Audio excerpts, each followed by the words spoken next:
미 국방부 산하 국방대학이 25일 보고서에서 북한의 핵위협에 대응해 미국이 한국, 일본과 위기 상황 때 비전략 핵 능력을 공유하는 새로운 개념을 강력히 고려해야 한다고 밝혔다. 한미일이 핵무기 공유 협정을 맺어야 한다는 제안이다. 핵 공유 협정을 통해 대북 추가 억제 효과를 얻고 북도발을 억제하도록 중국에 대한 압력을 키울 수 있는 점이 가장 큰 장점이라고도 했다.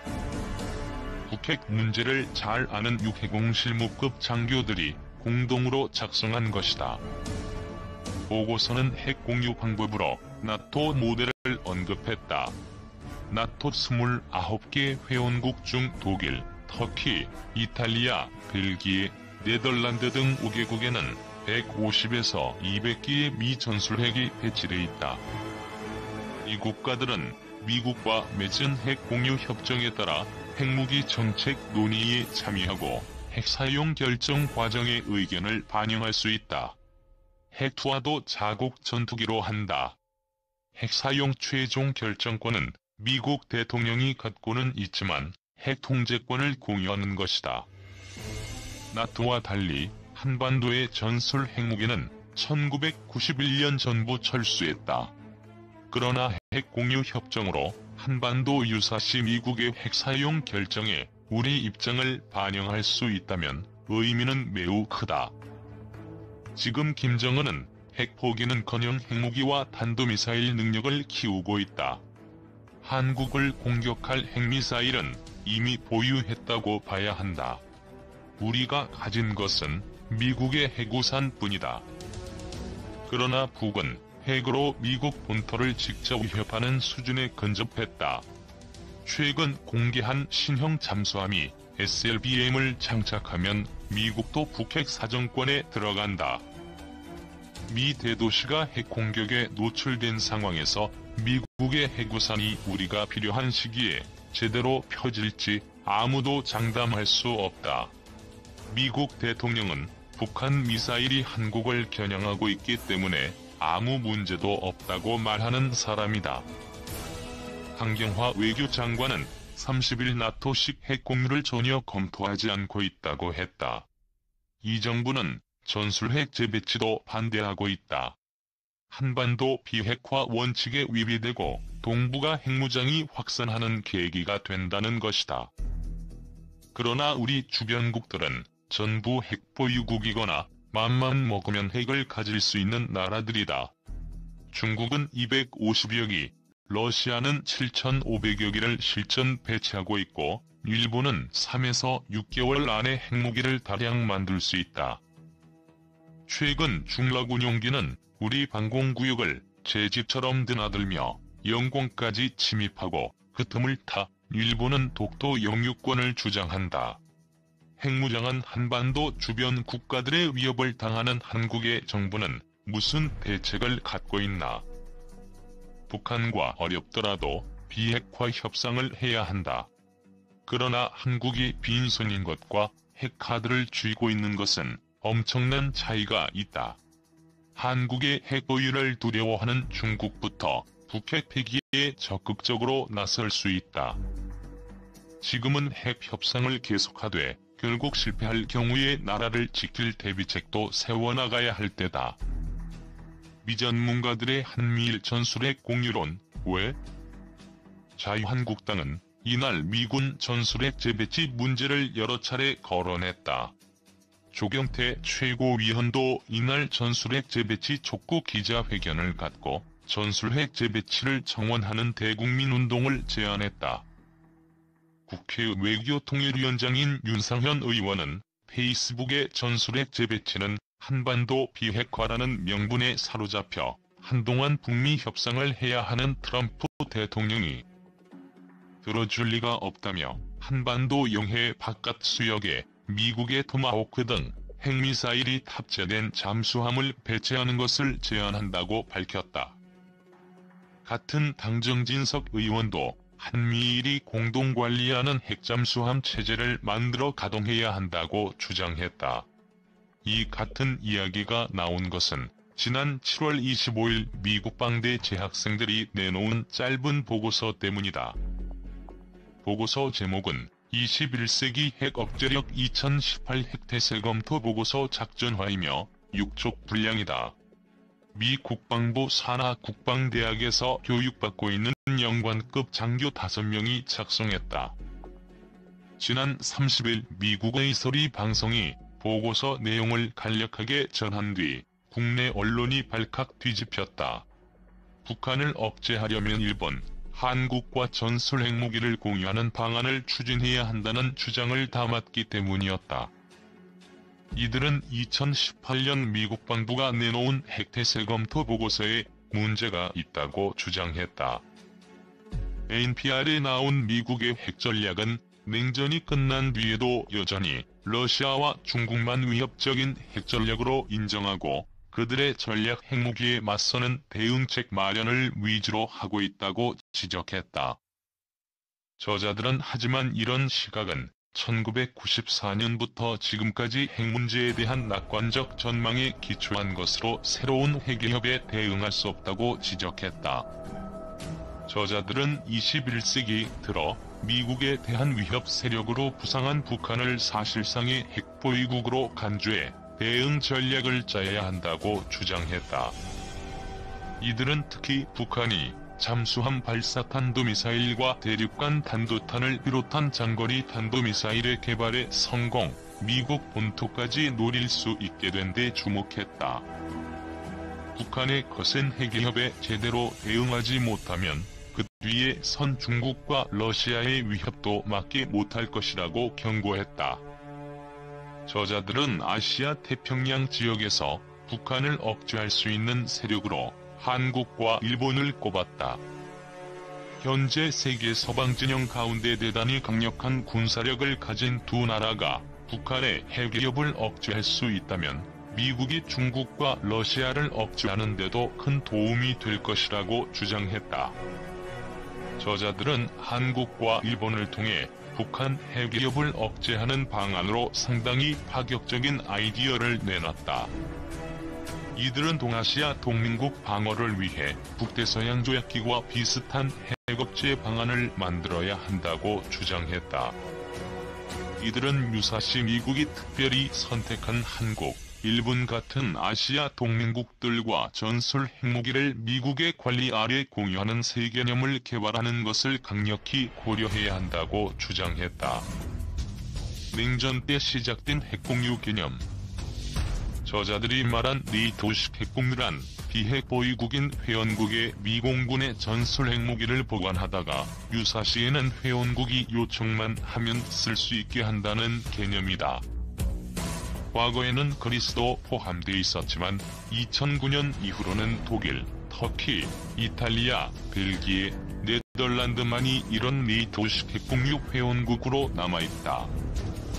현재 미공군은 B-61 전술핵 폭탄을 독일과 터키에 각 90기, 이탈리아와 벨기에, 네덜란드에 각 20기씩 보관하고 있다. 보관 장소는 회원국에 있는 미군 기지다. 평시에는 미공군이 핵폭탄을 관리한다. 그러나 회원국이 외부의 침입을 받는 등 유사시가 되면 각국 정부는 미국 측과 사전에 합의한 데 따라 핵확산 금지 조약 탈퇴를 선언하고 자국에 보관한 미공군 핵폭탄으로 반격에 나서게 된다. 이때 사용하는 B-61 전술 핵폭탄은 비교적 크지 않은 범위를 초토화시키는 것이기에 적국의 지휘부에만 타격을 주기에 좋다. 네이토식 핵공유는 나름대로 장점이 있다. 주변국으로부터 군사적 위협을 받는 선진국에 미국의 핵무기 사용권을 제공함으로써 자체적인 핵개발을 방지하고 NPT 체제를 유지해 불량 국가들의 핵개발을 막을 수 있다. 또한 미국은 해당국의 핵무기를 전진 배치해 러시아와 같은 적성국의 영향력 확대를 억제할 수 있다. 네이토식 핵공유는 이후 다른 나라에서 벤치마크하기도 했다. 사우디아라비아 파키스탄 핵무기 커넥션이 그것이다. 이 이야기는 2010년 영국과 파키스탄 언론을 통해 나오기 시작했다. 사우디아라비아 왕가 관계자가 파키스탄 정부와 비밀리에 접촉해 돈은 얼마든지 줄 테니 유사시에 우리가 쓸 수 있는 핵무기를 만들어 달라고 주문했다는 내용이다. 이후 가디언, 더 타임스 등의 보도로 파키스탄 정부가 생산한 핵탄두 가운데 최소한 6에서 8개가 사우디아라비아 소유로 드러났다. 사우디아라비아는 부정했지만 서방 언론들은 믿지 않았다. 서방 언론들에 따르면 사우디아라비아는 파키스탄이 핵무기를 만들어주는 대가로 국방기술연구소 등에 막대한 후원금을 제공했다. 아무튼 앞서 언급한 보고서를 작성한 저자들은 북한 핵 위협을 억제하려면 한국과 일본의 미군 핵무기 공유를 허용하는 방안을 적극 검토해야 한다며, 그래야 북한 핵 위협에도 이들이 NPT 체제를 지킬 것이라고 역설했다.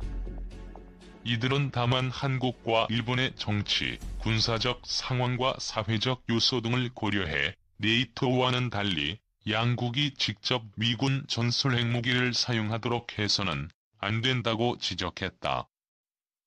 쉽게 말해 한국의 반일 감정과 일본의 영토 확장에 대한 욕심을 우려한 것이다. 저자들은 프랑스는 1차 세계대전에서 실패를 겪은 뒤 마지노선을 구축했지만 결국 2차 세계대전 때도 재앙 수준의 실패를 겪었다고 지적했다. 1차 세계대전 이후 프랑스 군 수뇌부가 앞으로의 전쟁도 과거의 전쟁과 비슷할 것이라는 생각을 바탕으로 마지노선을 만들었는데, 독일군은 완전히 새로운 개념의 전격전을 사용해 이를 무용지물로 만들었다는 뜻이었다. 저자들은 미국도 프랑스의 실패를 되풀이하지 않으려면 핵전략을 과거와는 전혀 다른 시각에서 생각해 만들어야 한다고 주장했다. 보고서 만든 사람들, 이들을 무시하는 한국군. 이 보고서가 국내에 알려진 뒤 야당과 언론들은 큰 관심을 가졌다. 그러나 한국군에서는 심드렁한 반응이었다. 지난 7월 30일 국방부 관계자들에게 의견을 물었다. 그들은 해당 보고서는 현역 군인들이 작성한 것은 맞기는 하나 일개 실무진급 군인들이 개인적 주장을 펼친 것에 불과하다고 평가했다.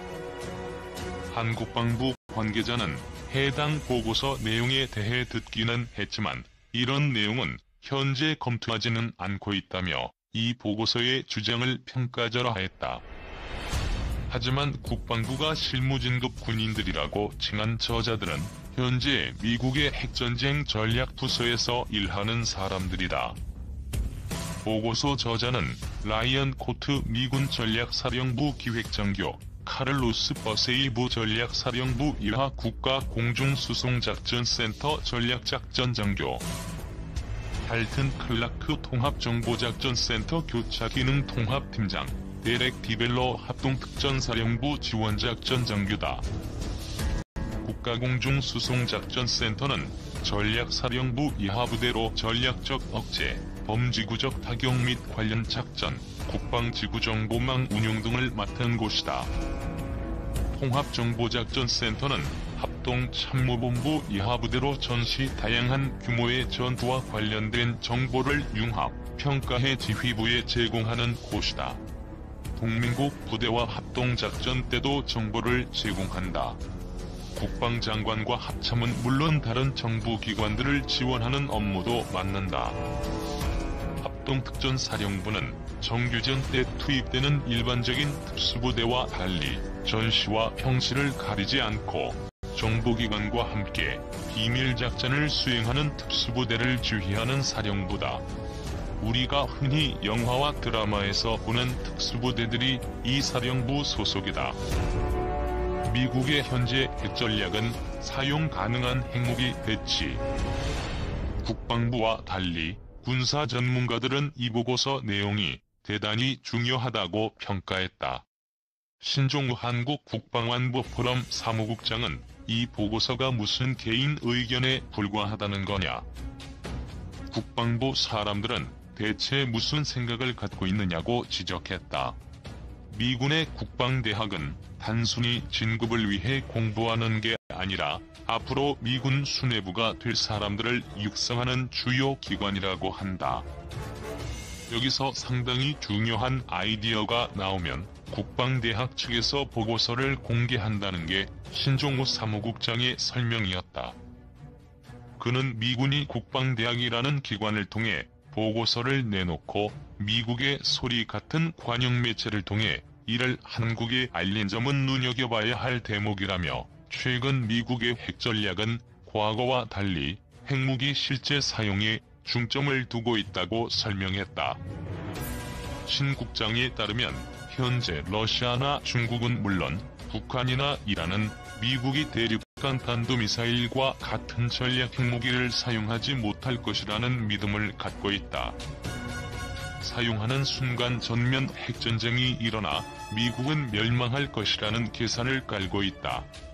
미국 내 좌파 진영에서 이런 주장을 받아들이고 정치권에 확산되면서 미군조차 지난 25년 동안 핵무기는 쓸 수 없는 무기라는 생각을 해왔다.